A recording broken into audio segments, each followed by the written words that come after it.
Welcome to Industrial Design History. These images should give you a sense of where we're going to go this semester. It's really, really broad. It's a lot of information. It's 4,000 images. I know that it's too much for anyone to remember, but I also know that it's not enough, that I will be blamed by people for not including the things that matter to you. You've come to this class with an expectation. The gearheads in the crowd will be angry that I don't do cars better. The engineers will find fault that I'm not explaining how things work correctly. People who are interested in theory will be upset that I don't even understand theory. I just talk about how things are. So keep in mind that this is meant to work for everyone. It's broad. It's an introduction. But also keep in mind that the lectures are meant to pair with readings that have a lot more information about that stuff, with research project and with conversations. With all those puzzle pieces put together, you should have access to a really good foundational body of information to help you find the things you want more of and also help to find the things you don't want. So you might not want to be hearing all the things we're going to talk about this semester, but they will all help you in forming your idea of what you do want your path to be as a designer. I have 3 quotations I want to share with you because they help explain where I'm coming from in formulating this class. Byron, whom I've never read, said, "The best prophet of the future is the past." And I love this because for me it conjures the image of a train. There's a trajectory. The track goes from there to there, and you're on the train in the middle. If you look out the back, you can see where you've been. If you look out the front, you can see where you're going, and those things are attached. History gives us a sense of the trajectory and speed that we've been on, and as a result will help us predict where we're going better. I see that we're living in a world that really wants dramatic change fast, immediately, and I understand those desires, but if you change direction too completely or too quickly, the train's going to get derailed. So as someone who looks at history to help inform my own direction, I'm aware that it helps create a link and a path. And it helps keep me humble about my expectations. Another quotation I actually got from the wall of a local coffee shop. The great Eleanor Roosevelt wrote, "Learn from the mistakes of others. You can't live long enough to make them all yourself." And for me, I love that because so many people don't want to know about history. They just want to start with a fresh palette and their incredible genius will lead them to success. And I just feel like, what a waste of time. People already did everything wrong, and you could avoid doing it wrong yourself if you just spent some time looking at that. For me, that's the whole goal. How can I work faster and smarter and save myself some time? Another quotation I like is on the side of the John Carter Brown Library here in Providence, carved by Nick Benson when the building was extended in the 1990s, the early 90s, I think. And it is a library version of a Bible verse. The Bible says, "Speak to the earth and it shall teach thee." But this library says, "Speak to the past and it shall teach thee." And I looked at this for probably a decade before I actually thought about it. I love this. It doesn't say listen to the past, read about the past, watch about the past on the History Channel. It says speak to it. Engage in an active discourse with the past. So don't just listen to the stuff I'm going to say or look at the pictures I have up on the screen this semester.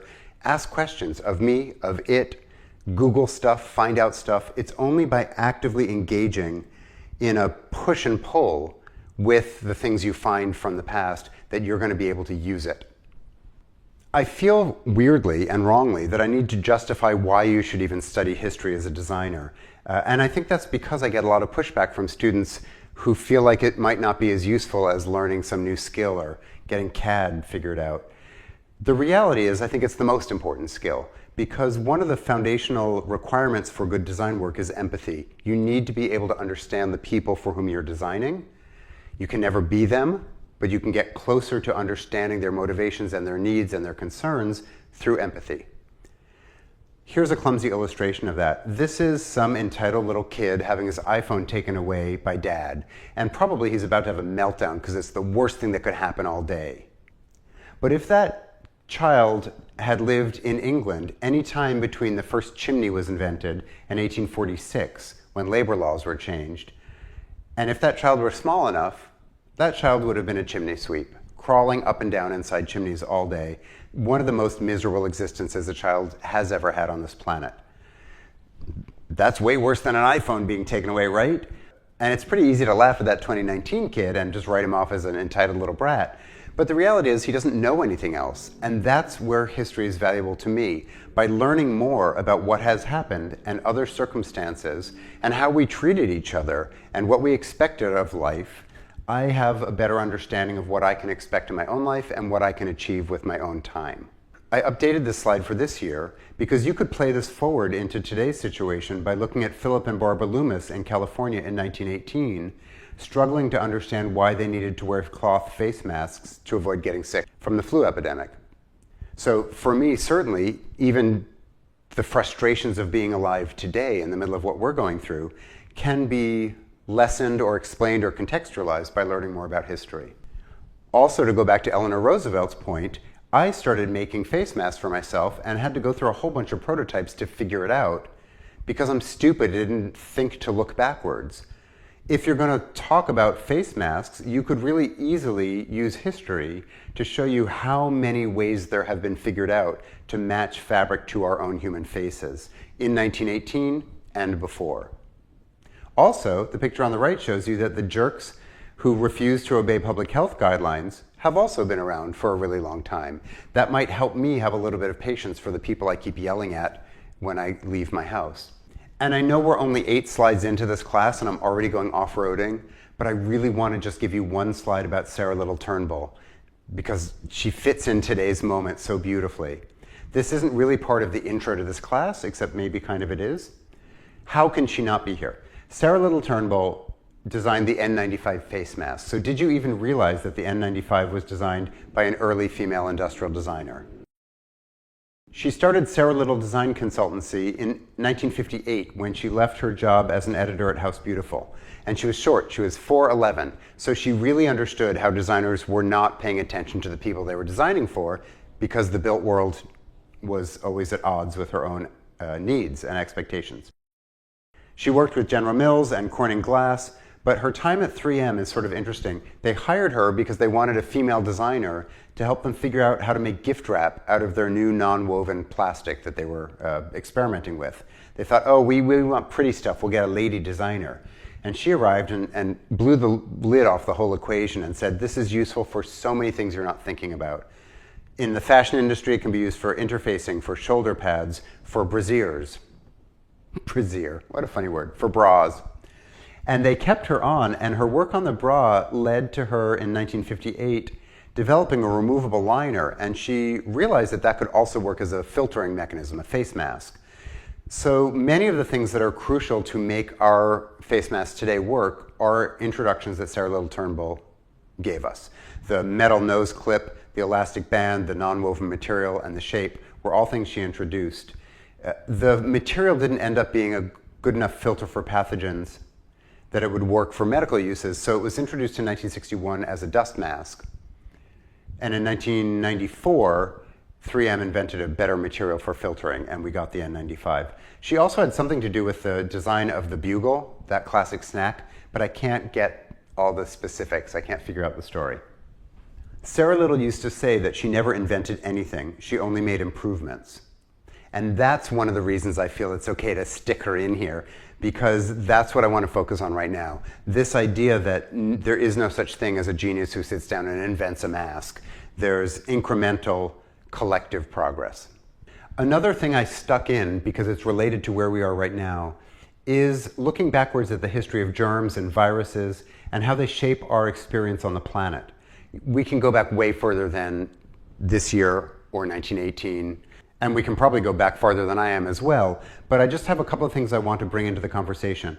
In 1520, when Cortez arrived in Mexico, the illustrations that were produced by Westerners and the illustrations that have been produced since by historians and illustrators show that as like a fun party, like, yay, we're meeting new people. The drawing on the right shows the reality of what happened, which is that Cortez arrived with European smallpox, which the Aztecs had no resistance to. Between 50,000 and 300,000 people died, making it really easy for the Spaniards to take over with a very small army. The same thing happened when Europeans arrived in North America. As much as 90% of the estimated 18 million Native American inhabitants died. One of the things that came over with the Europeans were rats in the hold of the ship, and they carried diseases that pretty much decimated the Native American population. The Boston Harbor Island was pretty much cleared of inhabitants by the 1616 plague, making Massachusetts much easier to colonize. In fact, they had already planted the corn. And here in Rhode Island, the Narragansett tribe was decimated by smallpox in 1633, reducing the population to under 5,000. The King of England, King James, decided that it was God in action clearing the land for him and his people. Isn't ID history fun? Isn't this good? Why am I including this? I know you came here for like statement teapots and sports cars, and what am I doing talking about pestilence and death? I feel like there's a part of this class which needs to take on global conversations, but doesn't as much as I'd like. And this is one way to sort of point out how foundational global exchange is. So I started by talking about the global exchange of germs because I feel like it relates to what we're going through now with COVID-19. It's not new. This is the price we pay for globalization. Anything we catch will spread easier than it did with oceans separating our immune systems. And that's part of design in today's world where global systems are part of everything. But in addition to smallpox and bubonic plague and chickenpox and cholera and yellow fever and COVID-19, interacting with other cultures has always been a really important part of how we make things. If you were King Tut in 1300 BC and you needed to express your power and your wealth with lapis lazuli, one of the most precious materials, you had to send someone to Afghanistan to get it because that's the only place on the planet where lapis lazuli comes from. That's true of most precious materials. Garnets come from Sri Lanka and India. Amethysts come from India. Emeralds come from India and later Colombia. Turquoise, jade, they're all regional materials. And that's true in today's world still. All of the rare earth magnets that we use in so many things are mined in China.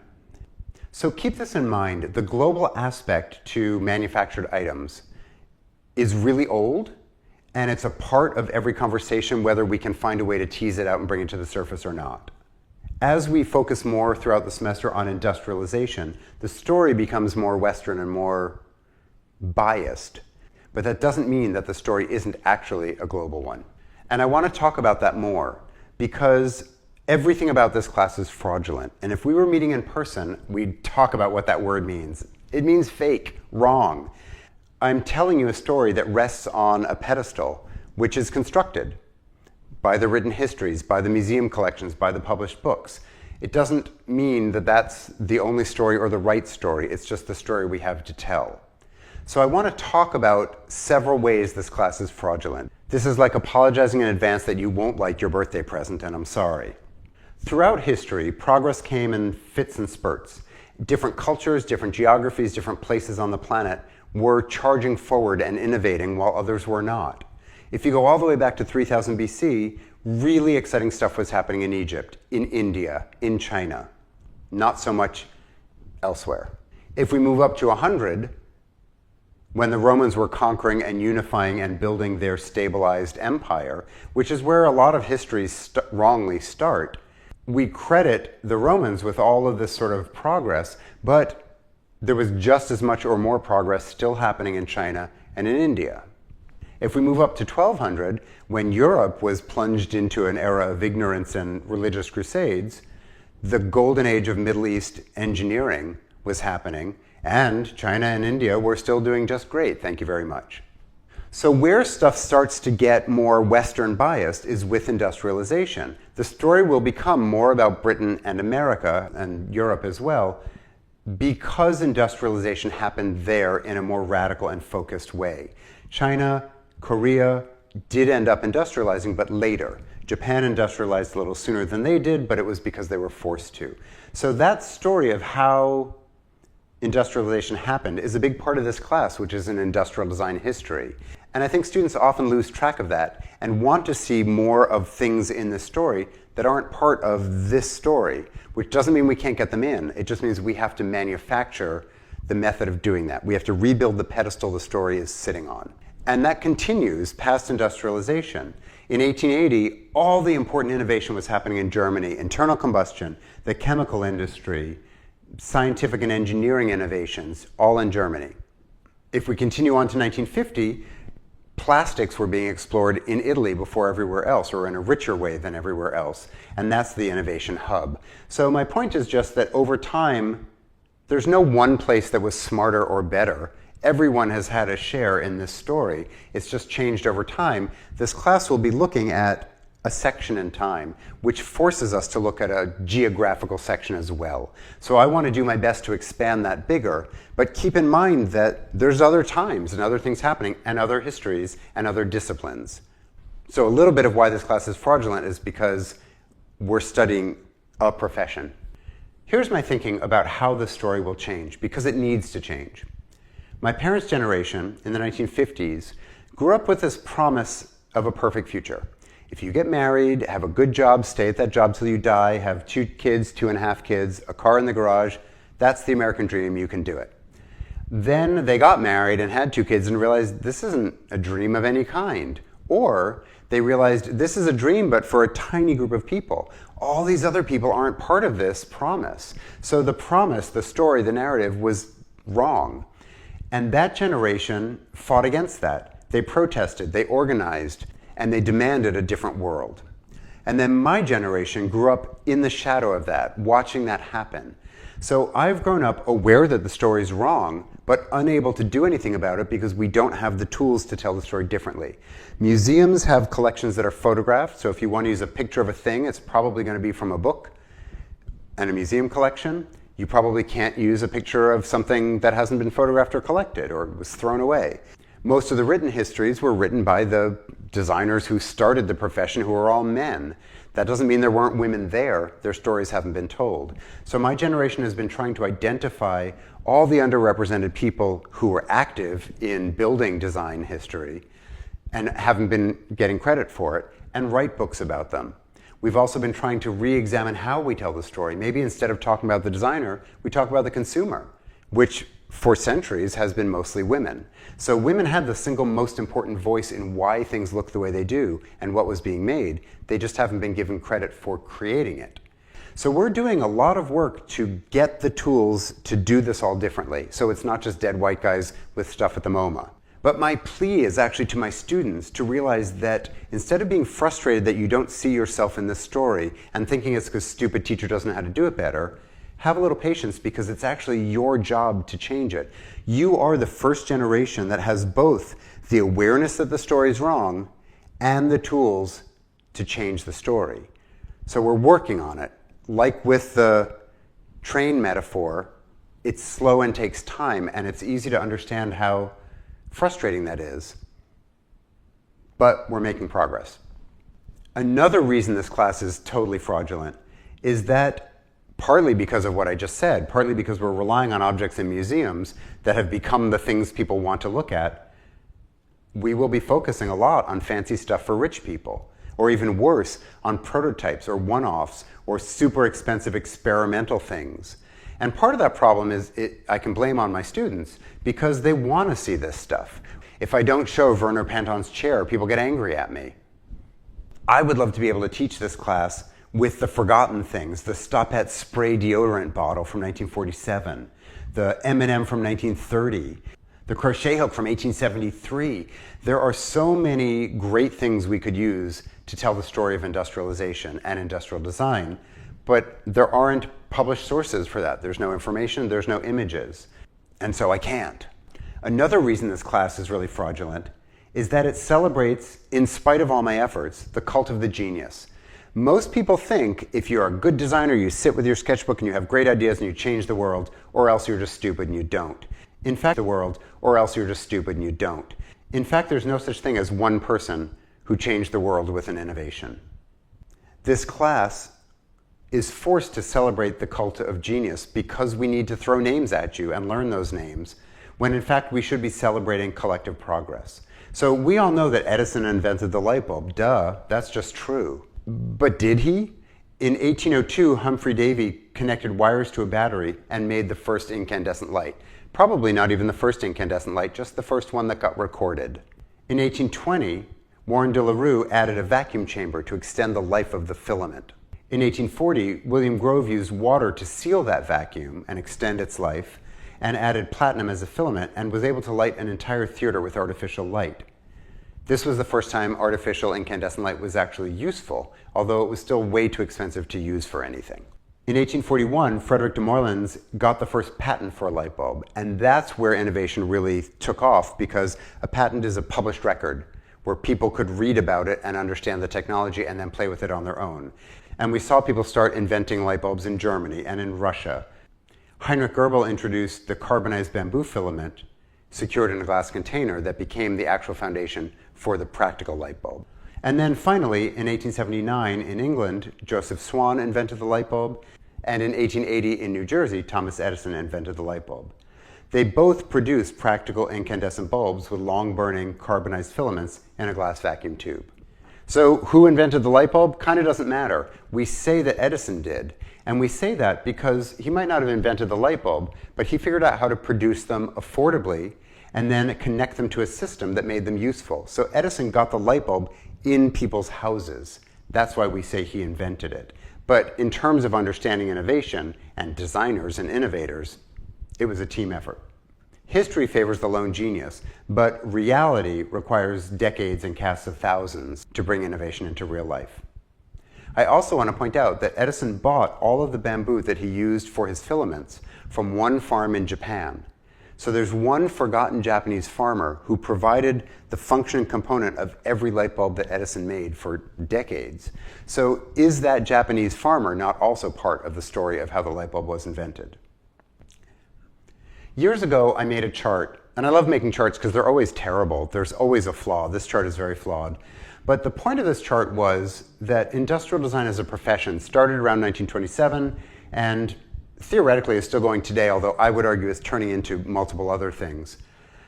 But all the components of the profession existed long before. So throughout history, we had materials. We used glass or metal or wood, and we made things for ourselves or for other people, and we sold them or we traded them. All the things that we do as industrial designers existed before, but they were sort of separate. It wasn't until 1927 that they tightened together enough that we could hold it and name it and call it industrial design. So my thinking is that now that rope of different things is unraveling and turning into experience design and interface design and separating out, which is exciting to get to see. The problem with this chart is that it's not temporal. 1930 to 1990 is temporal, but what is the stuff that happened before? What's this innovation cloud before that? So before I started teaching this class, I attached this to an actual time chart, and the story completely changed. That's one thing I love about numbers. You can look at them differently and they tell you a different story. This is actually what that chart should look like, because those older innovations, it turns out, are really, really old. And then there's this steady pace of innovation as things added in a sort of incremental way until this explosion at the end. And this explosion at the end told me a few things. One, it gave me a sort of homework list of all the things that I felt I needed to get up to speed on to be able to teach this class. But it also told me that there's a story to be investigated and told about why this happened. Also, I think it points out that we need some constraints. Like, what even is industrial design? If it goes back to 3000 BC and had an explosion in 1750, how are we going to put some constraints around this? So if we were live in class, we'd have a conversation about what each of you might want industrial design to be. Because right now, the reality is almost every student of industrial design has a different idea about what it needs to be than everyone else. And I'm old and have a really out-of-date idea of this, and students generally are pretty frustrated that I don't see it the way they do. So I want to leave room in this class, it's one reason it's so broad, for everybody to recognize their own definition of industrial design in what we're doing. But I also want to explain my thinking about what I'm considering industrial design, because it will help explain the constraints of the class and the way I've constructed it. You're not stuck with my definition. I just want you to know what I was thinking about. And I think by explaining what I was thinking about, it might help sort of fuel your own thinking a little bit. Some things to consider for this are whether or not industrial design involves mass production. For me, it does. Industrial design is producing things that are made in repeat. So clearly a Coca-Cola bottle is, no human hand is involved in making that. That's mass production. But that idea of factory manufacturing can be broadened. This is a famous image of a chicken processing factory in China, but it is an image that looks very much like many other factories around the world, because the truth is that we don't have a lot of things that are made entirely by machine without human participation. Most factories have assembly lines where people are putting stuff together. Your iPhone is really a craft project. Someone was working on that at some point. So is this still mass production? If people are actually doing it, we just don't see them. If you say that's okay, the moving assembly line is the difference, where the work has all been rationalized and teased out. So it's not craft. When does that start? The moving assembly line goes back to 1914, 1918, 1920. These people are just doing the same thing over and over again. They're not thinking about it. So they are really just machines. They're just power sources. I always like the game of peeling something back another layer and saying, but when did that start? And for me, ancient Chinese bronze vessels are a really rewarding thing to look at, because they look like a handmade craft object. But a lot of the thinking about how to make them involves the same thinking about mass production. The bowl on the left has a stamped decoration. The decoration is stamped into the mold before casting. And you've all done this, or you can imagine this. You're applying a decoration and you get back to the starting point and you either have a gap or an overlap. Well, these molds were made in a standard size to match the decorative blocks, which were made in a corresponding standard size so that the pattern would always work out. The piece on the right is made with a very complicated multi-part mold.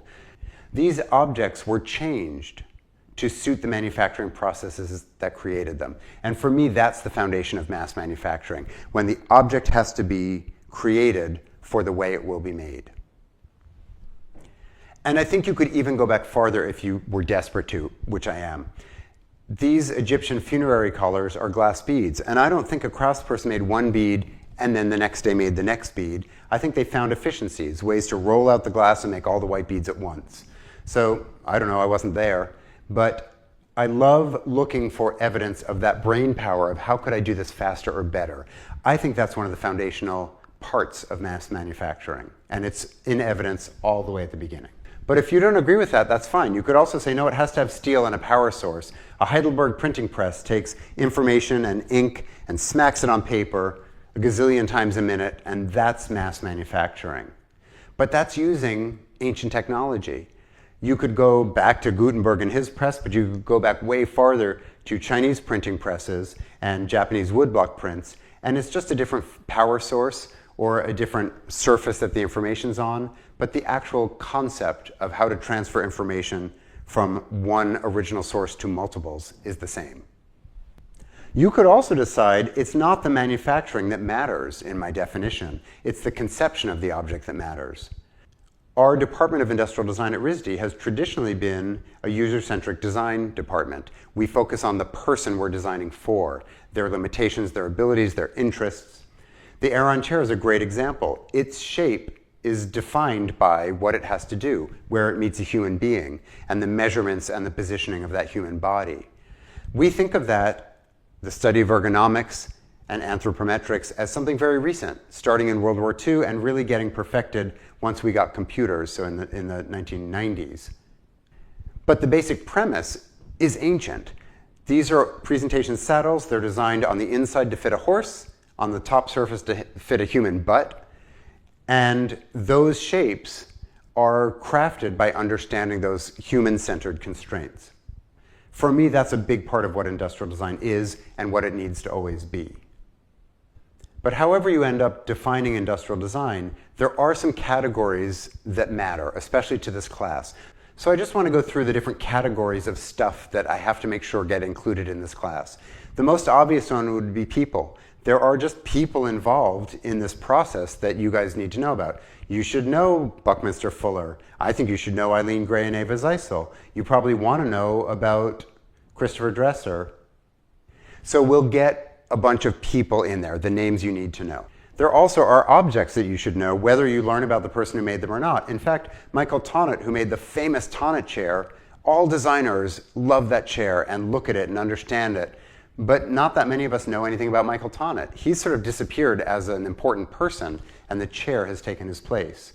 I'd love for you to know Kenji Ekuon, who designed the Kikkoman soy sauce bottle, but the reality is there are some objects that you just should know that help tell the story of industrial design.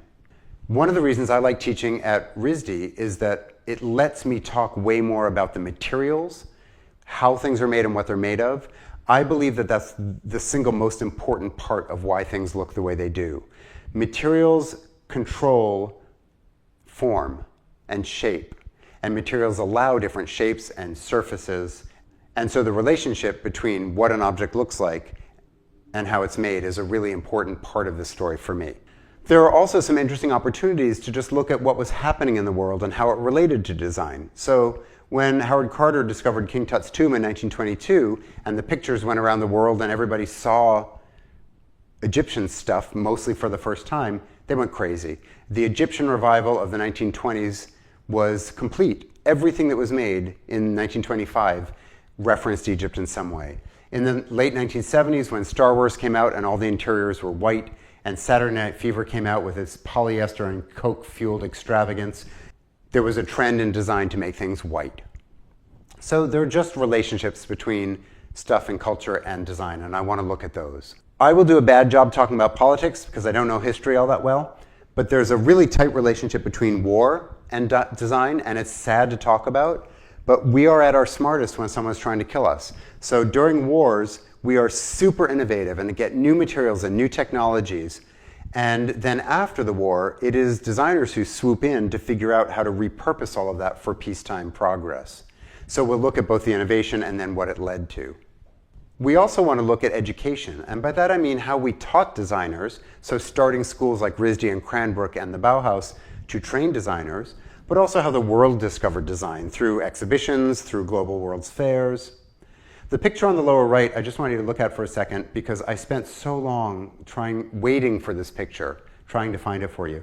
That's a picture of Peter Müller-Monk on the left, one of the early industrial design professors at Carnegie Institute. And on the right, the very first person to get a degree in industrial design in America. And it's a woman named Maud Bowers-Rice, who was an emigre from the Philippines. So the very first person to get an industrial design degree in America was a female immigrant. I don't know why I want you to know that. It isn't actually important, but I feel like when we're trying to identify more women in design history, where are all the women in design history? It would be wrong to not, in some small way, celebrate that fact. I also want to talk about different design styles, because you will be in a position as a designer where someone says you need to reference the Art Nouveau, or it should have an arts and crafts flavor. I resent those kinds of layers, but it happens, and you need to know those references. I also want to distinguish styles from movements. A style is what something looks like. A movement is why it exists. So the arts and crafts style is rough-hewn boards and honest joints that are exposed. But the arts and crafts movement is trying to find ways that the worker can have a better quality of life while making the objects. It was a response to industrialization. So it's a subtle distinction, but I think it's worth talking about. If we revisit this timeline for a little while, I just want to point out that the title I have for this is Cool Stuff Happened a Long Time Ago. Is it industrial design? No, we didn't have a profession yet. Is it engineering? Probably not. But all the things that I identified as mattering to me in defining industrial design are in evidence in 3000 BC. So formulate your definition of industrial design and hold it against some of the things I want to show you in this timeline. Innovation is really old. Toothbrushes are 3000 BC. We invented the wheel to turn ceramic pots before we invented the wheel to roll places, which is fascinating. We have had materials for a very long time, and our ability to use them got more sophisticated, but more likely, we got integrated technologies. We figured out how to combine things that made that material useful in a new way. On this chart, I have global population at the top, and for some reason I put US population at the bottom. I can't quite figure out why I thought that mattered. Many of our most useful materials in today's world, we've been using for centuries, for millennia in some cases. Iron is a good example. Steel is just iron that we figured out how to carbonize to make stronger, to make better weapons. Plastic we think of as a very new material, but there are things that are plastic from nature. Lacquer is a good example, that we could mold and form long before we figured out a synthetic laboratory version of that. This cause and effect is really evident with coal. We figured out how coal could make a hotter fire than wood, and then when you put stuff in that hotter fire, it can be transformed. So we figured out glass. We figured out different methods of smelting metals. I put kites on this chart not because they're cute and fun to fly, but because when you scale up a kite and put a human on it, you get flight. You get human flight. And there's such a difference between dreaming of flight and knowing that it could happen, that to me that actually seems like a really important moment in early discursive design. In 200 BC, paper was invented in China, and very, very soon after in Korea, sort of simultaneous situation there. It didn't arrive in Europe for over 1,000 years. So think about all of the innovations that were shared by people who could write it down and have paper, and all of the ignorance that was perpetuated by the people who couldn't. Paper allows better communication. Better communication allows organization and government. Government allows unification of different tribes and regions. Unification allows empire, which is good and bad, but certainly there is progress involved in that. With the fall of Rome, the West was plunged into an age of ignorance and darkness, but in China, toilet paper was invented. Can you imagine the world without toilet paper? I mean, sadly, you probably can because the last 6 months asked you to do that. But there's such a beautiful sort of ebbing and flowing of innovation throughout history.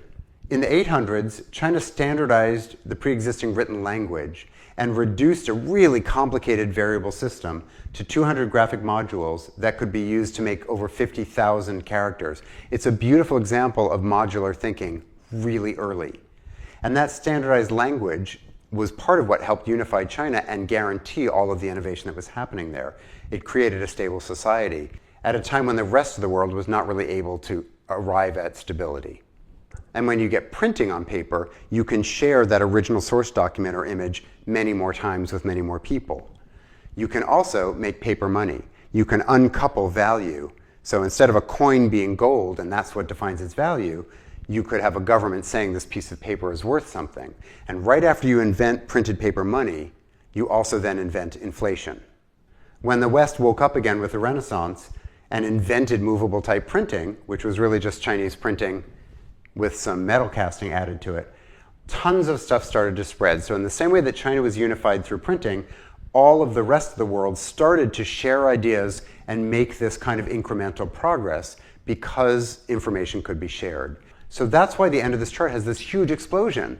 Once you get global sharing of ideas, you get this kind of progress. Once you get power added to old innovation, you can scale everything up. Once you get farming of food and better medicine and distribution, you get this population explosion. Just to put this in a little bit of perspective, the actual profession of industrial design is just this tiny little slice at the end. And when I took this class a long time ago, it was 1945 to 1980, and that was it. It's all we were allowed to know about because that was the profession. I think that does such a disservice to everything, to us, to our brains, to our curiosity, to our accomplishments. So for me, expanding the study of industrial design to all the way back is a really important part of understanding how to do it better today. Also, we cannot imagine living without electricity. If the power goes out, we're sunk. We can't do anything. Electricity isn't even the whole of this period of explosive innovation at the end of my chart. It's only part of it. So could we live without electricity? Of course. We were incredibly innovative without it. Most of us can no longer imagine living without the internet. And look at what a tiny, tiny little slice of this equation it is. The internet, in fact, is so small that I take up more space on this timeline than the internet. Most of my students take up less time than the internet. And the little slice that tyrannically rules our life now, the Facebook and Instagram and Twitter, is so incredibly tiny and small. I find that really reassuring because it means that this is a temporary situation, useful for some reasons, terrible for others, ephemeral like everything else. So what we're going to do in the next couple of weeks is dive deeply into these earlier eras of innovation that work to support the stuff we're supposed to talk about that's actually part of this profession. Adam Smith, who was a Scottish moral philosopher and a political economist, wrote, "Utility is one of the principal sources of beauty. the fitness of any system or machine to produce the end for which it was intended, bestows a certain propriety and beauty upon the whole, and renders the very thought and contemplation of it agreeable. For centuries, design was focused on just, does it work? Does it do what I need it to do? We weren't really thinking about also making things, functional things, beautiful. So that relationship between craft and manufacturing, we're going to look at a lot this semester. But I wanted to put Adam Smith in here just to point out that utility is a really, really important part of what we're going to look at for the next 2 weeks of content. In 2 weeks, we'll look at the Industrial Revolution, which was spurred on by an explosion of innovation and the harnessing of power sources, adding power to existing technologies. But much of the thinking that made up the innovation of the Industrial Revolution had been around for a really long time.